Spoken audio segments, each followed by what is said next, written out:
গ্রামের তিন বন্ধু রাফি, সোহেল আর রাব্বি। একদিন তারা শুনল গ্রামের শেষ প্রান্তে একটা পুরনো জঙ্গল আছে, যেখানে সূর্য ডোবার পর কেউ গেলে আর ফিরে আসে না।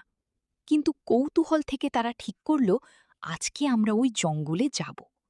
সন্ধ্যা নামতেই তারা জঙ্গলে ঢুকে পড়ল। শুরুতে সব ঠিক ছিল, কিন্তু কিছু দূর যেতেই চারপাশ অন্ধকার হয়ে গেল। গাছগুলো যেন হঠাৎ করে নড়তে শুরু করল।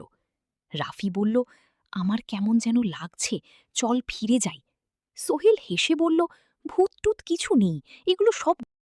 গ্রামের তিন বন্ধু রাফি, সোহেল আর রাব্বি।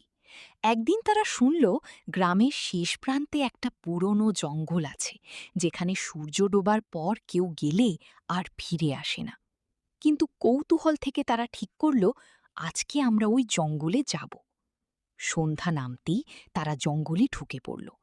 শুরুতে সব ঠিক ছিল, কিন্তু কিছু দূর যেতেই চারপাশ অন্ধকার হয়ে গেল। গাছগুলো যেন হঠাৎ করে নড়তে শুরু করল। রাফি বলল, আমার কেমন যেন লাগছে, চল ফিরে যাই। সোহেল হেসে বলল, ভূতটুত কিছু নেই, এগুলো সব।